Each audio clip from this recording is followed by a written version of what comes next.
Salo has worked on cultural resource management projects across the country, published widely on topics ranging from comic books to Cold War memory, and even served as a civilian aide to the Secretary of the Army. He is here to talk about all of those things and provide an update on the history department at Arkansas State.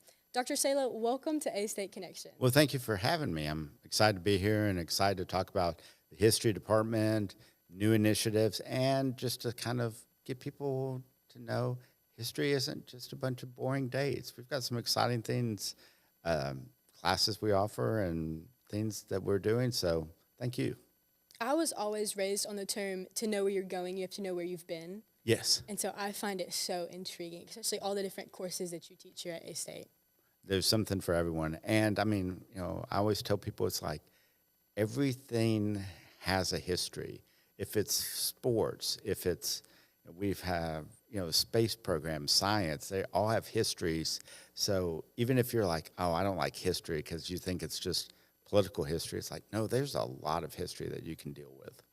So tell us a little bit about yourself and how your roadmap kind of to getting here at A-State. So it's a complicated roadmap. I went to school in Tennessee, East Tennessee State University, go Bucks. And after that, I was gonna go to law school. I was gonna be a politician. I had everything set out. I moved to Nashville afterwards, and I realized I didn't like law school. And I was working for the state, and I realized I didn't like what I was doing. So I applied for grad school because really at the time, the state would pay for one class. So I was like, well, I have no money, so this is a good way. And when I applied, they were like, do you want to be a graduate assistant? And I honestly said, how much more does it cost to apply for that? And they were like, it's free. I'm like, yes, I want to do that. And so I got into grad school. I got an assistantship. I quit the job. And I realized, wow, I love history. This is great. And then from there, I went to my PhD. I switched topics. I had, again, a great idea of like, oh, I want to study, European history, political history. After a semester, I'm like, this is not for me. This is so boring. And I had a great professor, Dr. Shirk, and she was like, well, I'll work with you. What do you want to study? And I'm like, I want to study the moon landing. And she was like, I don't do that. But we worked out a way to look at astronauts and the portrayal of astronauts in magazines. So got my PhD, and then, I got through my classwork, was going to work on my dissertation, but then I realized, I kind of needed a break, so I found a job that was the perfect job for me. It was in Texas, and I started working for archaeology firms, cultural resource management firms. Anytime there's a project done, you have to do, you got to look for, of course, all the wetlands and stuff, but you got to look for archaeology and historic sites to make sure nothing is affected, and that's what we did. So I worked for 3 firms for the next 14 years, all over the South, but we had projects everywhere. We looked at American military sites in Japan. We looked at a former CIA training facility in Saipan. All kinds of cool things. Japanese fortifications on islands from World War II. And then, some stuff, just, pretty common things. Looked at a cracker factory in Fort Smith, Arkansas. That was my first project in Arkansas. And then this job came open, and they were looking for someone with a PhD who had real-world experience. So, I was like, this is the perfect job for me. I will be honest, I didn't even know where Jonesboro, Arkansas was. But I applied, and when I got here for my interview, I loved it. They offered me the job. We moved here. I think I might be the only person who moved from Florida to Arkansas. It's usually the reverse. In fact, when we were, had some people ask, like, why are you moving from Florida? And I'm like, well, this is where the job is. But I've loved it. We love A-State, so. Wow. I think it's so cool how you went from finding what you really wanted to study, and then you had the opportunity to go out and really like put it to use and really travel the world just looking into it. Yeah, it was one of those things where, when I first got in, started taking history, I kind of assumed like, okay, I'll be a history teacher. But yeah, I found different opportunities, and there's so much you can actually do with history because it's everyone thinks, oh, all the dates and all that kind of stuff, and it's like, yeah, that helps at trivia nights, but a lot of times it's learning how you do the process, how you do research, how you analyze that, and then how you present the findings to somebody. And I'm like, when I'm telling students, I'm like, that's what we teach you. And who else does that? Like all kinds of things. If it's in politics, if it's in an intelligence agency, if it's you're studying, stock market, these skills all help you out. So now that we know a little bit of your background in our timeline, now you're here at A-State. What did that journey look like going from professor to now the chair of the department? Honestly, I didn't know what I was doing a lot of the ways. And I was lucky enough that I've been really supported by the department, and I've taken a lot of opportunities. I came here, and I think I did a lot of stuff that probably maybe I shouldn't have, but I didn't know better. Like first semester here, I was looking through the Facebook, and I noticed the Honors College had a study abroad opportunity. And I was like, that's cool. And I was like, hey, that's cool if I can help. And they were like, we're looking for a teacher. And I'm like, I can teach World War II. So I got that, and it's just like, sometimes it's just, things happen and you find opportunities and you ask. It's been good. I've been working, my position is history and in the Heritage Studies program. So a lot of times I'm split half and half.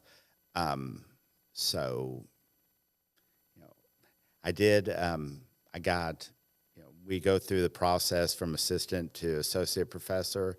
My associate professor, when we went up for tenure, I had a colleague, we both came in at the same time. We turned in our tenure packets in January 2020, and then, of course, the world just all changed and closed, so it wasn't, we kind of laugh. We're like, yeah, ours wasn't the normal process, but did that, and then after becoming an associate professor, I became associate director of the Heritage Studies program, and then a couple of years ago became the assistant chair of history to kind of learn what the process is. You never learn the whole job no matter what, and then this year I've taken over as the chair.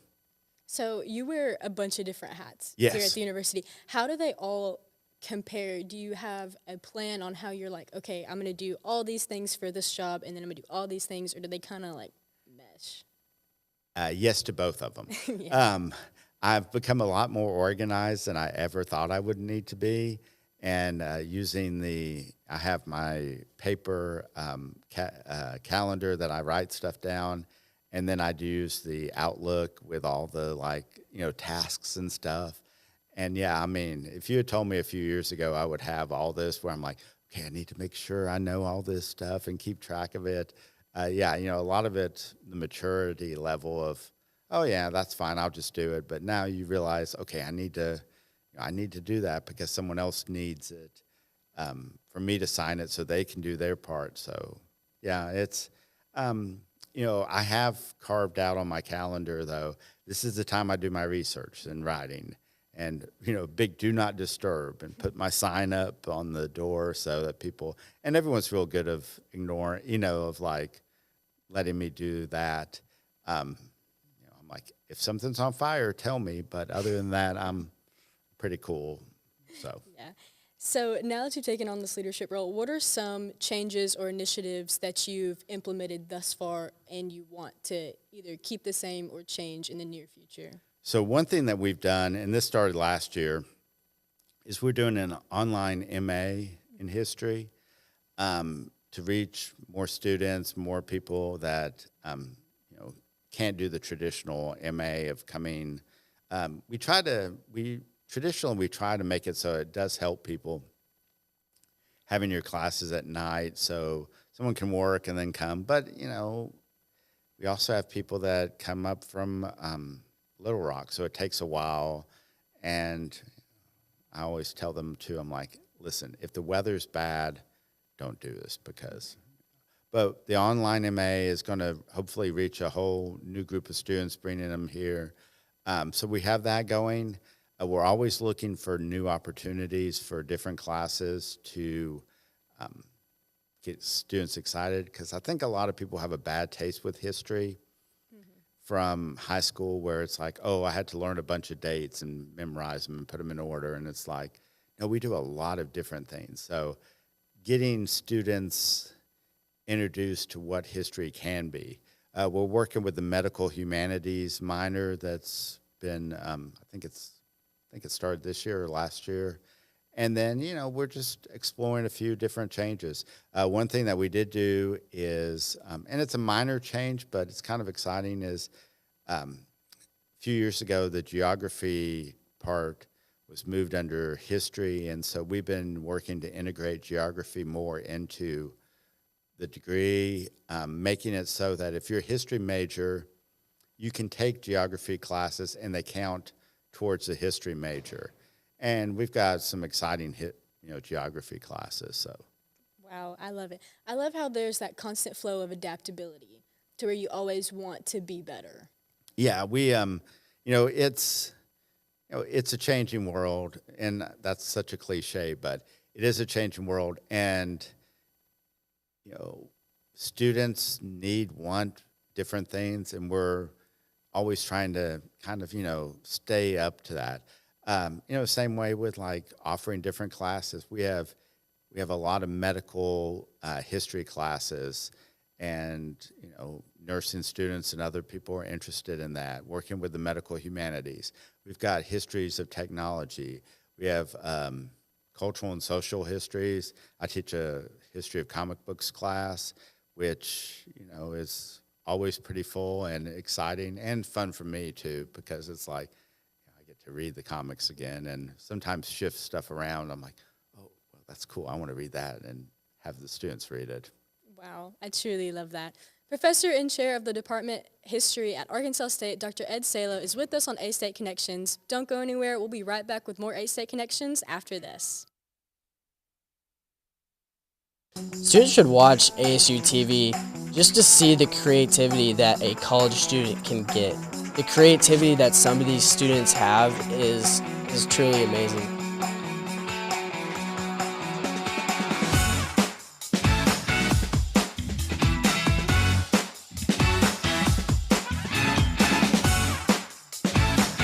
Getting that experience can really just take you further, and I feel like our program does that for a lot of students.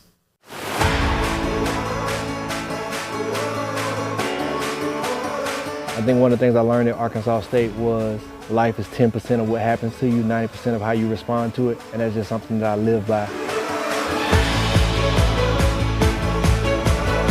A-State is home, and they're going to treat you like you're a part of the family.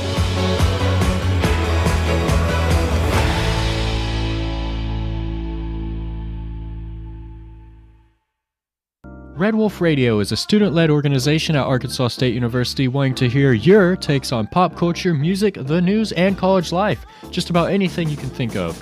Located in the Education and Communications building on campus, we are always looking for more volunteers. So if you're an Arkansas State University student, no matter the major, and this is something that interests you, shoot us an email at redwolfradio@astate.edu. That's redwolfradio@astate.edu. Let them hear you howl. Live from the ASU-TV studios in the School of Media and Journalism, this is A-State Connections.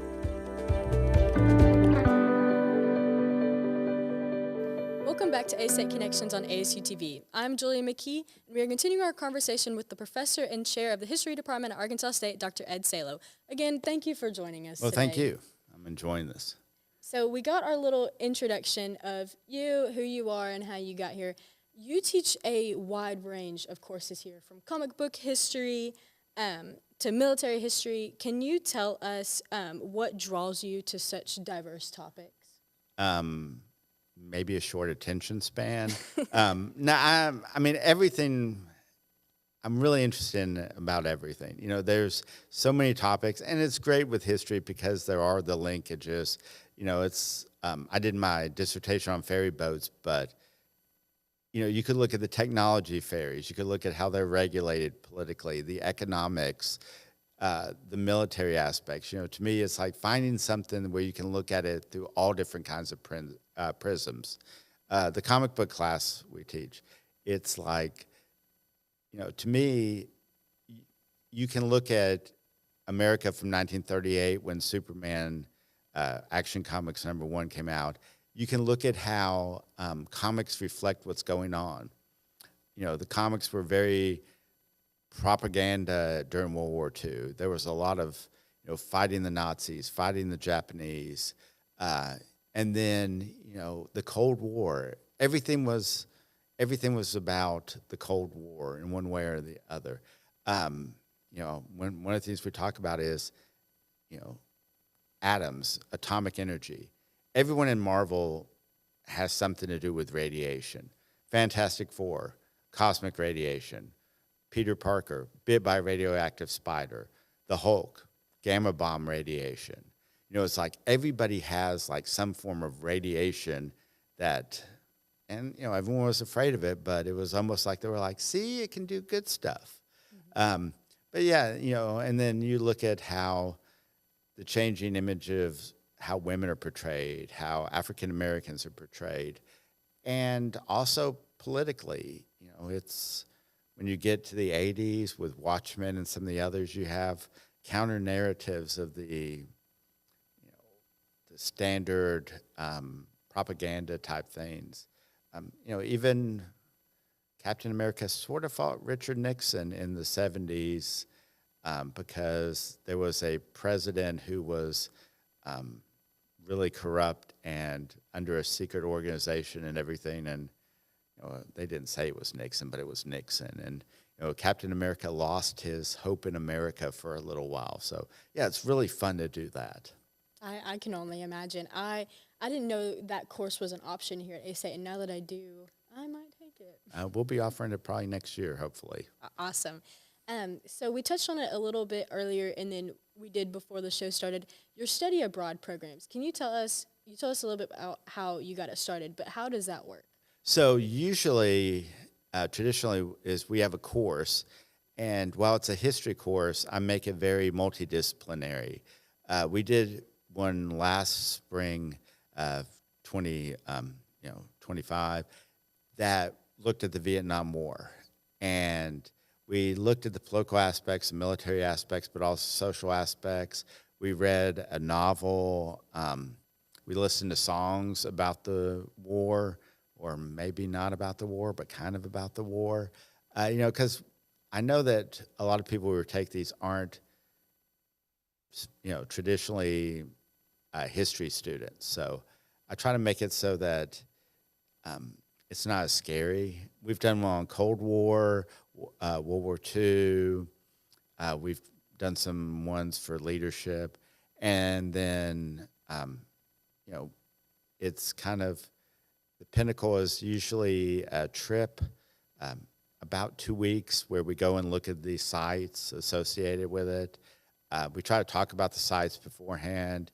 And I remember the first one we did when we did World War II, and students, when we were at the Battle of the Bulge area, you know, they were like, and you could still see the foxholes that people had dug, you know, and they were like, wow, this really, like, makes it real, you know, and they read books, and you know, we watched movies. That's the other thing, too, is we have a bunch of movie nights for it, because I feel, and this is my soapbox, I feel like people don't watch enough movies, and I was just like shocked that people hadn't seen some of the movies I thought they would need to see. So we have optional movie night, which is fun because you get to watch a movie and eat popcorn, and it's for credit. So I think reading a book and then watching a movie, like being able to really visualize is a whole nother thing. And then also on top of that, being able to be there and actually like see it. I think, like you said, it makes it real because reading it on paper is one thing, but seeing it with your own eyes and being able to like feel it is something different.